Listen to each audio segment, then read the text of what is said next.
Welcome to the Social Engineer Podcast, a security awareness series. This is episode 191. I'm Chris Hadnagy, CEO and founder.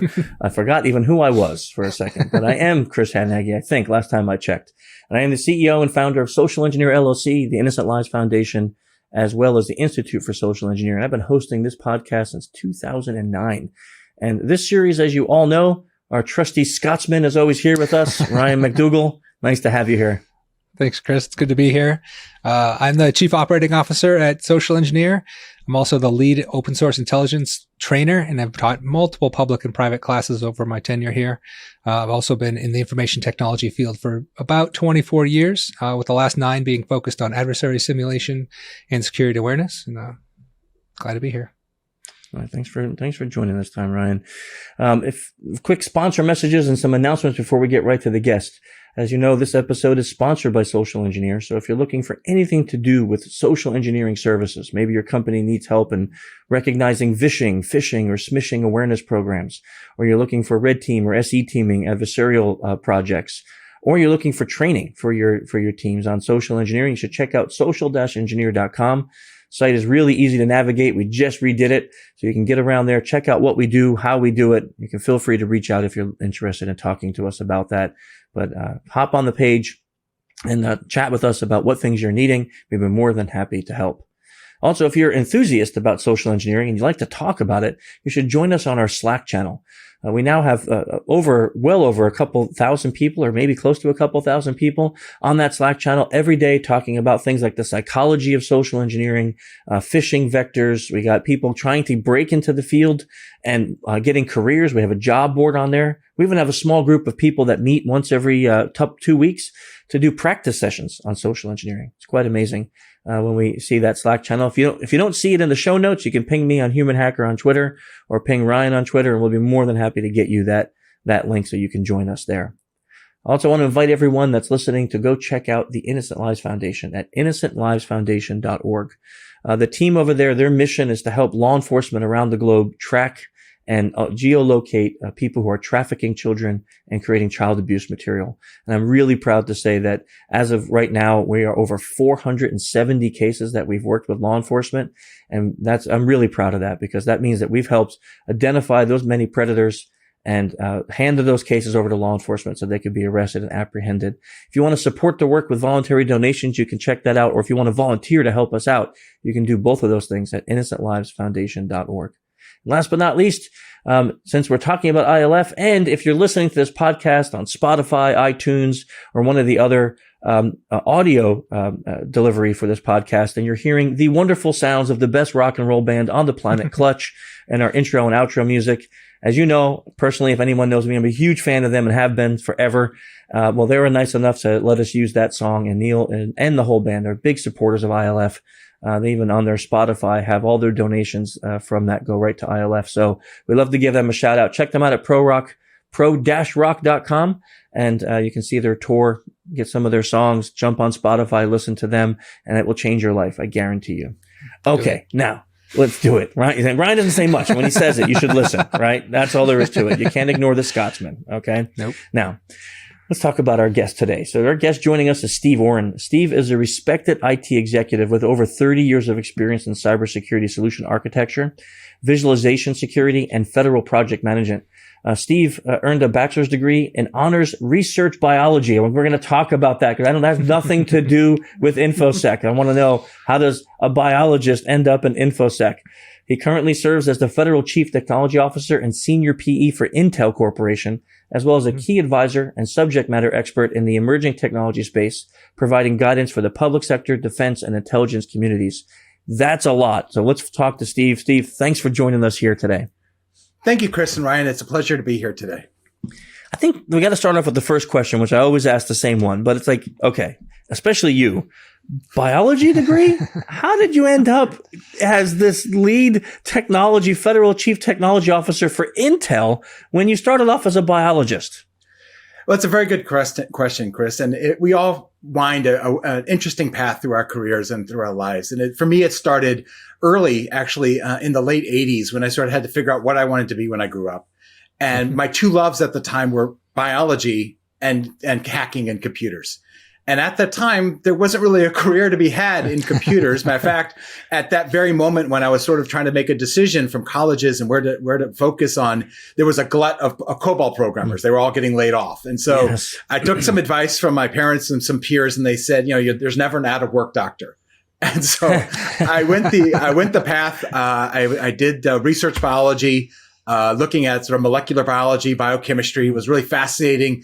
And really, it went to the heart of why I also was interested in computers is I like to understand, to go solve hard problems, to go look at, well, what makes something work and how do you figure out what makes it tick? How do you break it? How do you reassemble it? Had been doing that on the computer side since the early 80s. And really sort of went that path on the bio side of doing research biology, trying to solve the time we were looking at early signs around how do you model Hutchinson's and Parkinson's disease. It was one of the areas I was focusing on.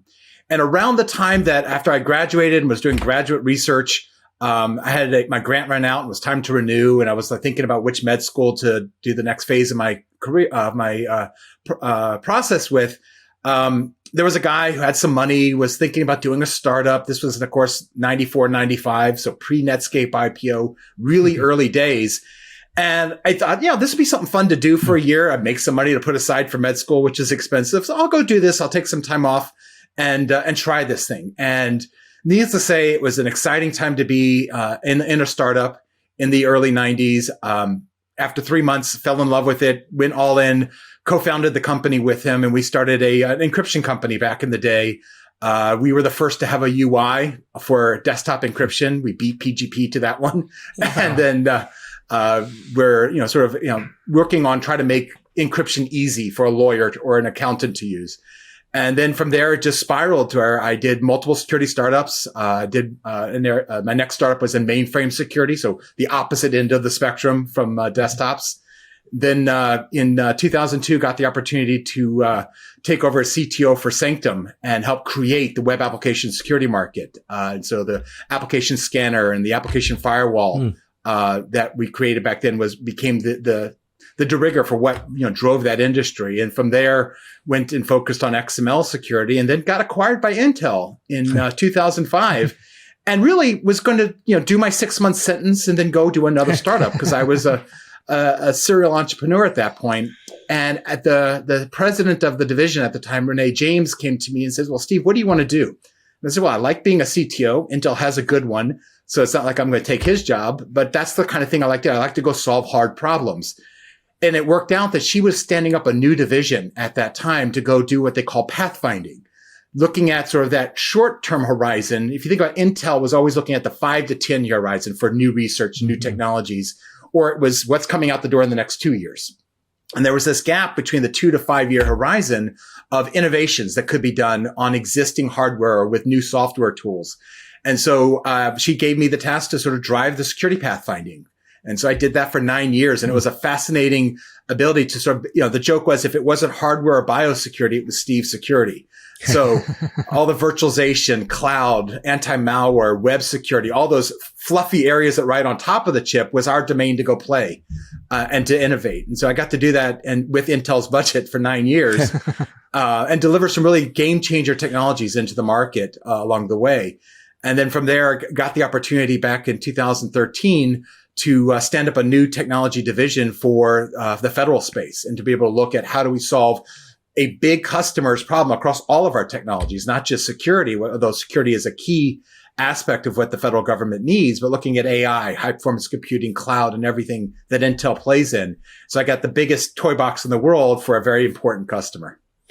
So you've seen security change. I mean, you've been involved in it since, like you said, early 90s. So obviously before the things that we see happening today were big news. I mean, we weren't even talking about phishing and vishing in the 90s, right? And now those are everyday terms that most people even know what they mean.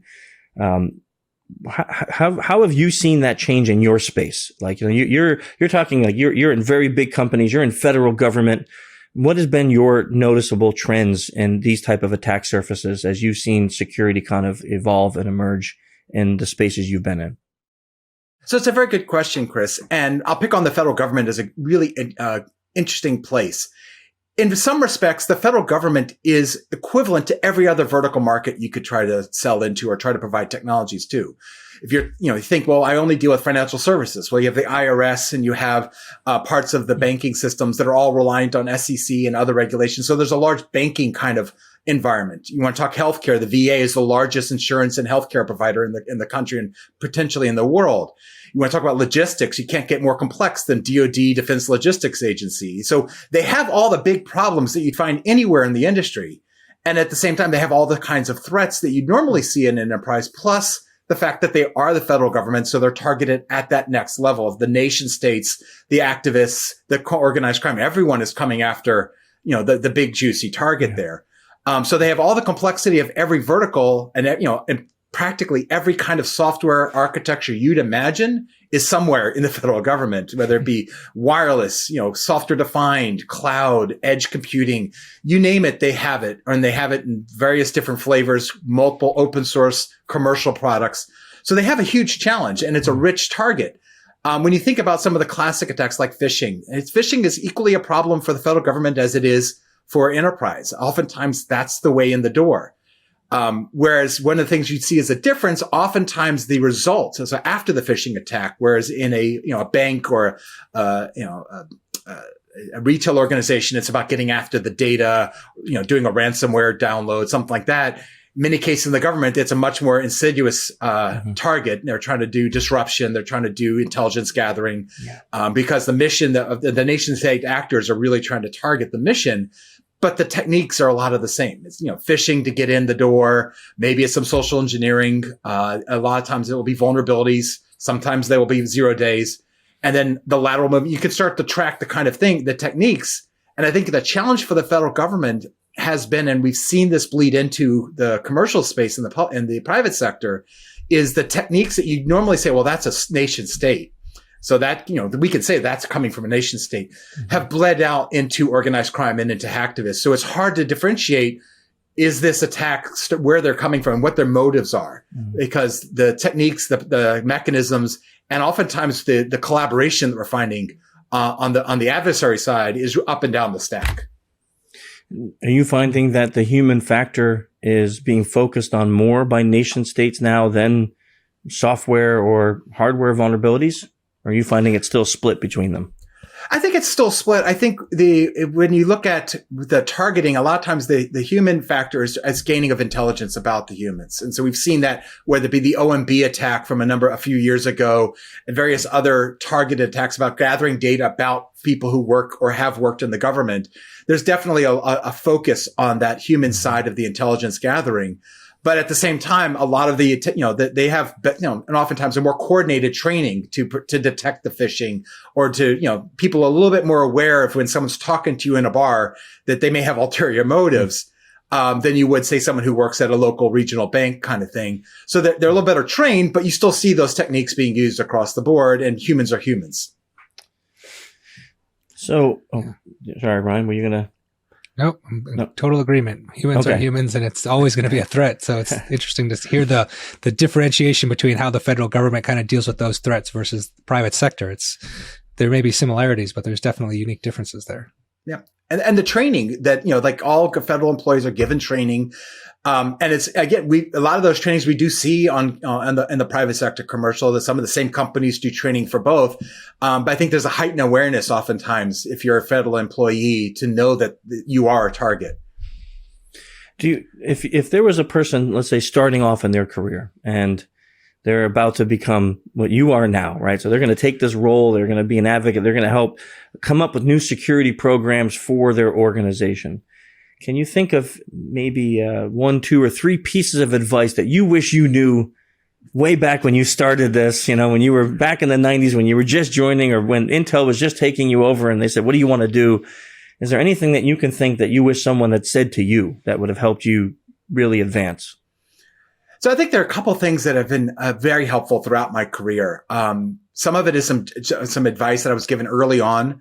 It actually was an opportunity. I got to hear Jim Collins come in and speak to us, the author of Good to Great and Built to Last. Mm-hmm. And one of the things that really resonated to me was the surround yourself with people smarter than you. Mm-hmm. And then he added in, and listen to them. And I think that's something that over my career, I've found if hiring people that are absolutely smarter than I am and letting them go forth and cause trouble and hearing and listening to them and giving them the rope they have to go do what they need to do has been one of the things that have enabled me to build, together towards a common goal.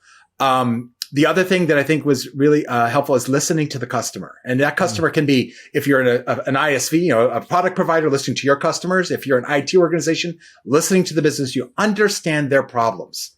One of the things that I've worked on throughout my career and I think I've gotten pretty good at, and it's something that time and again I see really as a differentiator, is learning to speak the language of those you're talking to. So when you're talking to someone who's trying to run a database for a financial services company, understand their business problems, the terminology. Don't come at them with cross-site scripting and buffer overflow attacks. Talk to them about the problems they're trying to solve and how they're trying to, reliability, being able to maintain confidentiality of client data. Understand their problems in terms they understand so they can relate to you. And then they'll happily give you their problems and then be able to translate that to the developers, which again, you don't want to talk about buffer overflows. You want to talk about memory protection. And so be able to talk in the languages that the different constituents you deal with will help you enable those to actually be more successful. We often hear this, and you hear this a lot with CISOs about learning to speak to the board versus speaking to the IT security staff. And it's a really valuable lesson that I was given by one of my CISOs early on is, translating what you say for the audience that you're going after. And then the last piece of advice is something that I really take to heart and always think about your plan B, C, D, and F, or I like to say making limoncello out of lemons. You almost never are you going to get the full budget of what you want to do. Almost never are you going to be able to accomplish everything you want to try to do to solve some really good problem or go off and make the next $1 billion opportunity. So you have to think about what is the backup strategy? What is the strategy or the backup plan for that backup plan so that you're not left hanging and saying, well, I failed. I'm going to go do something else. You can sort of look at what are my building blocks? What do I have here that I can do something within the boundaries I'm given? And that ability to be agile on demand, and not just an agile development, but an agile way of thinking about problems has served both in being able to solve problems with limited budgets when we were in startup land, or being able to solve problems in big bureaucracies where you have lots of budget, but it's really hard to extract any of it. And it allows you also to be agile as the winds change. So as the threat landscape starts to shift, being able to take what you've done already for certain problems and apply them to others has been one way of sort of keeping pace with the adversary or with the changing architectures.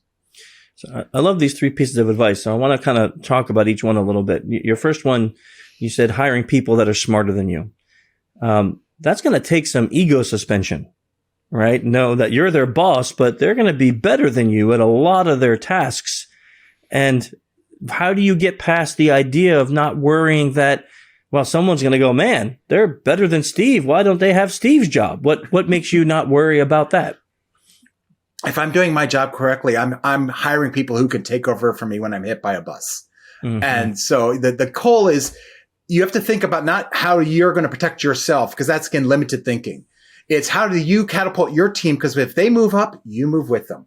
And if I make a great team and then I end up going someplace else, I have that team of people that I helped enable. And I've seen this with the startups. I've had some amazingly smart people who've worked for me, who've gone on to launch companies and do IPOs in their own right. And they're rock stars. And I am happy that I had a couple of years of time being able to suck their brains dry and learn from them. And that is one of the things that I think, at the end of the day, is we're all shooting towards a common goal of whether it be, sort of try to solve a mission problem or just make corporate America that much more secure. And it really is a team sport. And so I see it not as, how do I protect myself? It's how do I get these people to be me and move forward so that we're all driving better. And then you float the boats, we all rise. So it sounds like you have a lot of experience finding those team members. Can you talk a little bit about what is it that you look for, and what are the skills that you're seeking to find those people that you're clearly building very good teams? How do you do those? So something is being able to recognize the talent and looking for people who are self-starters. I mean, for me, what I find is if I have to micromanage you, none of us have the time for that. So I want someone who I can give a task and they go after it like a bulldog and they can go take it to task. And they don't have to be successful in everything they do, but they have to have the determination to go after it. So I look for those people who are proactive, who, if I'm interviewing, they come back and they send me more information than I asked for. They follow up with emails. So those proactive steps show me that they're willing to commit the time and energy. but I'm also looking for people who have innovative thoughts, who come from diverse backgrounds and have diverse ways of thinking about things. I'm a firm believer that you can't solve hard problems by continuously thinking the same way. And so, you look at, for people with different stages of their career, some people who are much further along, but looking for a change. And the best example is from my second startup, Lockstar. We were doing mainframe security. We were doing very innovative stuff. We were going to bring SSL and certificates to mainframe systems before IBM even supported it. And most of my development staff were one of two types. They were former banking mainframe developers that were way late, way far in their career, coming to their first startup, working for someone who could easily have been their grandson. And the other half were young, crypto engineers that had never worked in an office before. And one of the things that I saw that was, they had these really smart whippersnapper cryptographers that were writing, next generation code. And I had people who'd really writ the TCP/IP stack that IBM uses for all the mainframes back then, like two sides of that. And the key thing was it's letting them both shine and letting them both go and own and have ownership. And then you sort of get out of the way and let the process go. That to me sounds like not only the proper way of thinking, but you created a culture. Like you created a whole different type of culture at least the organization within the organization that you worked at. Because I would imagine then the people that you hired would have the same mentality you would. So now someone underneath them, they want to build them up to take their job. So it was like this self-fulfilling prophecy of awesome things that would constantly keep occurring. Absolutely. And the other is when you're out, when I go out to a conference and I've seen people, whether it be, someone presenting and I think, well, that's, they know how to talk about their problem set.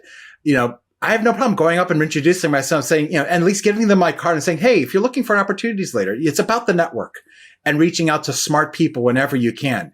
I found that a lot of the folks that I've hired over the years have been people that I met at a conference that came back to me 2 years later and say, well, I just finished my graduate degree. I'm looking for my first gig. Or, remember that paper I presented at DEF CON? You said you were interested in the technology. Are you still interested in that? And those kind of conversations bear fruit, sometimes in interesting ways. Yeah. So, how important do you think it is then when, like, let's say, again, I'm trying to paint this picture. Someone who's listening to this podcast may be brand new in this type of job. They're listening to this because they're like, oh, I really want some advice to see how I can advance my career. So building that good, strong team, before your other two pieces of advice, do you think that you can't even start those other two until you've mastered this or until you're working on this? Like, how does that fit in with the other pieces of advice you gave? So, Chris, I think one way to think about it is that it's never, you can't be serial. As we know, we live in a parallelized world. Mm-hmm. And so the other is that perfection is the enemy of good. And so you want to strive to start surrounding yourself with people smarter than you. You want to we're never lucky to get it all happening at once. It's one thing to work at Intel. We're a pretty big company. I can get lots of smart people work here. So that's easy or easier. When you're in a startup, you're in a hyper competition with the talent. And so how do you compete with the Facebook to get the best data scientists? And sometimes you get one and you're not going to get 10. And so you work with the tools you can. And that goes to that agile thinking. I'll give you a great example of a company in the Valley that was looking for data scientists, couldn't compete with the salaries that Google and Facebook and the others were literally just throwing dollars at people. And so they actually took it a different approach. And they went, instead of trying to find that young talent that all the big companies were looking for, they looked at the ones that had been at those companies for 3 years and were a little burnt out by the 90-hour weeks and working all day and night and never getting any downtime. And basically came to say, hey, we can give you a social life. You can have a more, not a 9 to 5, but say a 9 to, a 9 to 7. And you could, and they offered them an opportunity to take their skills and go to some place where they can actually have more of an impact and actually have a daytime as well. And what they found is they were able to get a lot of people to exit those companies because they'd sort of gotten burned out and run through the mill, if you will. And so sometimes this, again, goes to that second piece of advice around the agile thinking, is to think differently about how do you acquire that talent. And it's not always the most obvious place.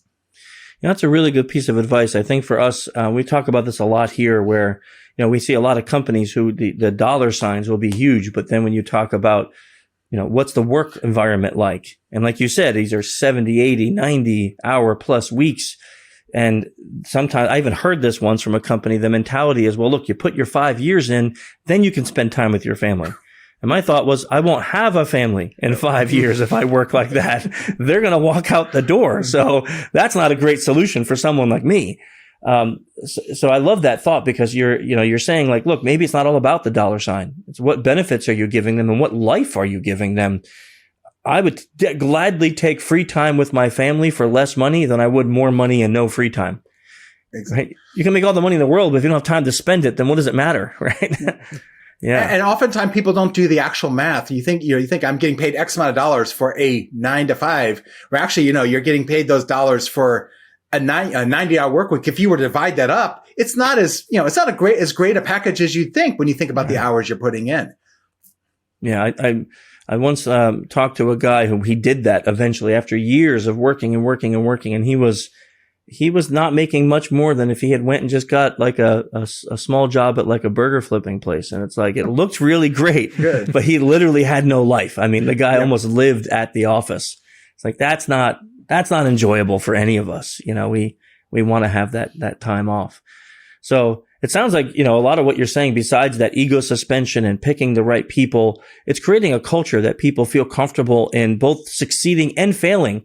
And then knowing, like, how do you treat that if someone is there? And I'm not talking about failing, like messing something up really big, but like you said, you give them enough rope, they run with a project, they mess something up, it doesn't go the way you wanted.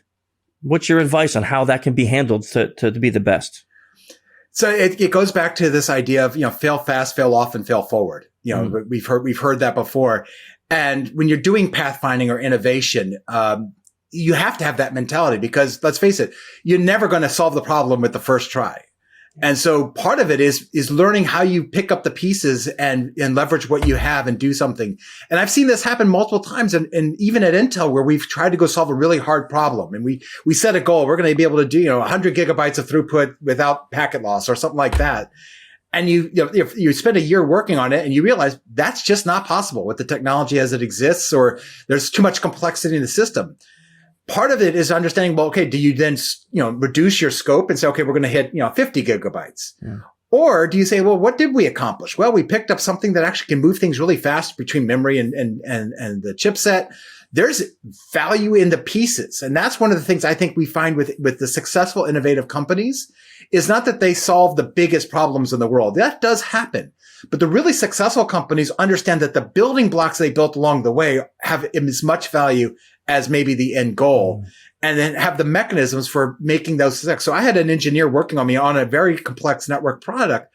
We didn't hit the goals, but those building blocks, not only did they become super useful to another business unit because they actually allowed them to solve a problem they had, but he moved over to that business unit to leave that team because he was the one who figured out those building blocks that we were trying to solve that networking problem. And so it's about valuing the effort, not the outcome only.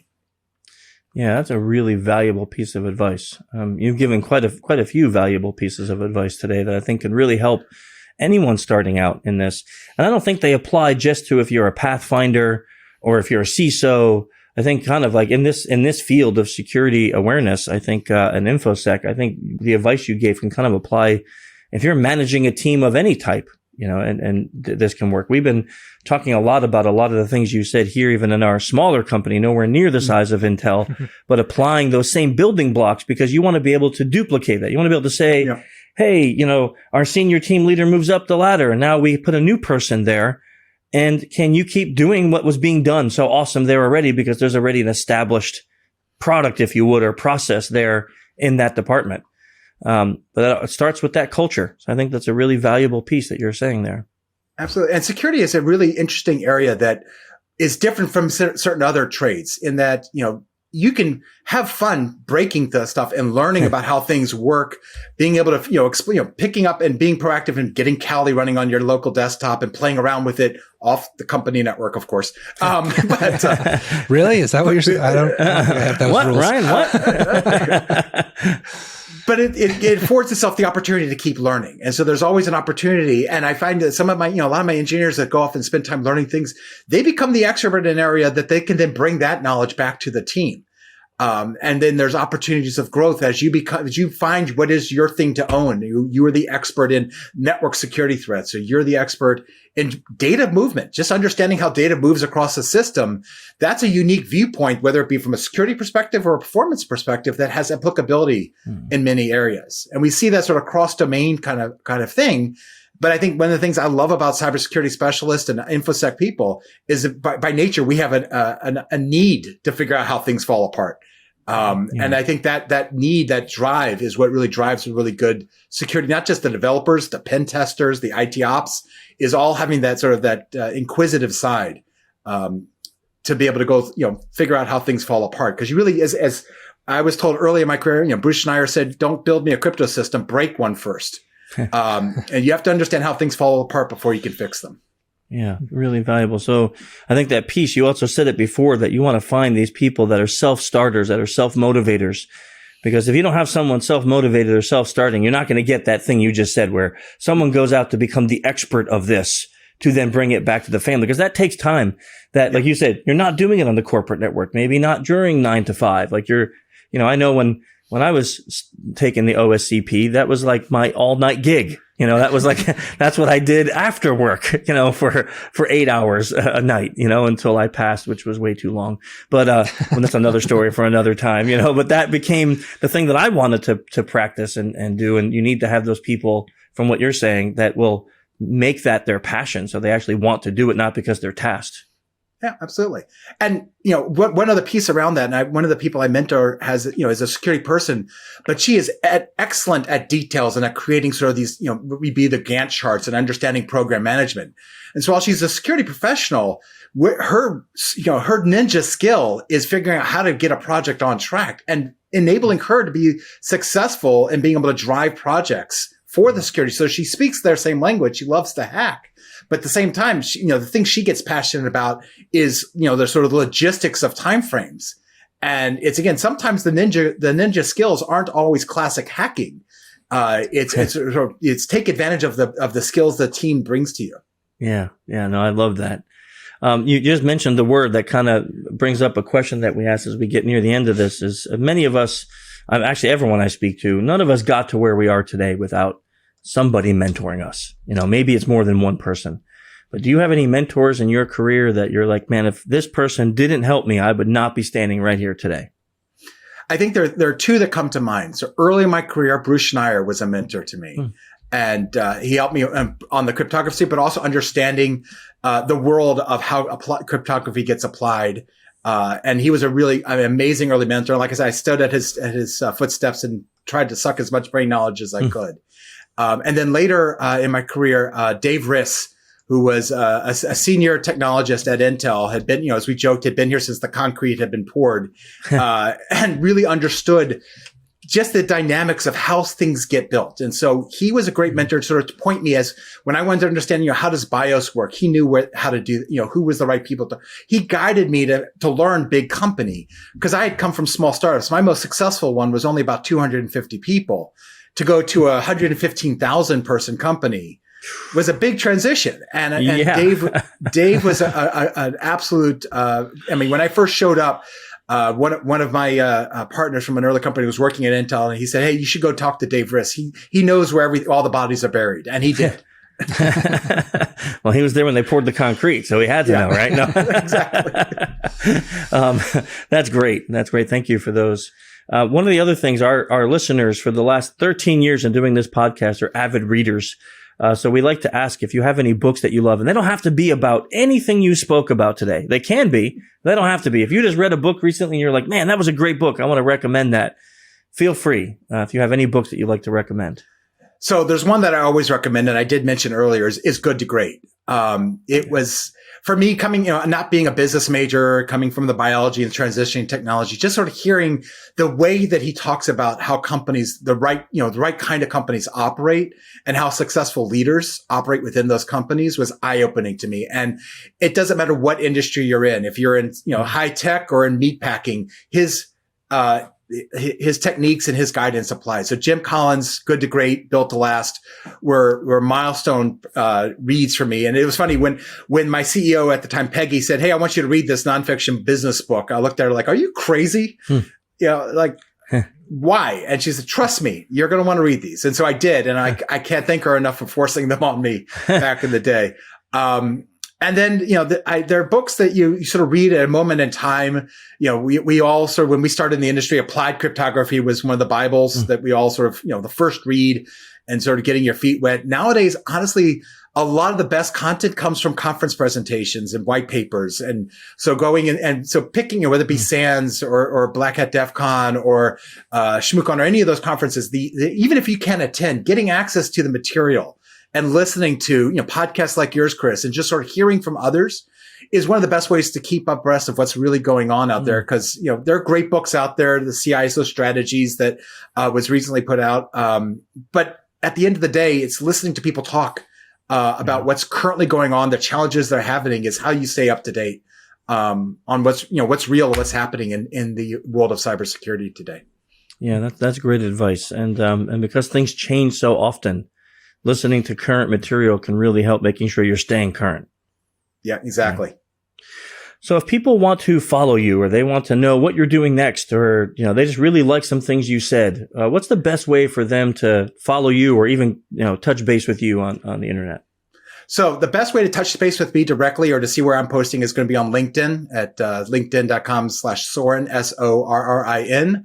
If you want to see some of the content that we're publishing, we also are doing a pretty good job of getting it all on the intel.com/public sector.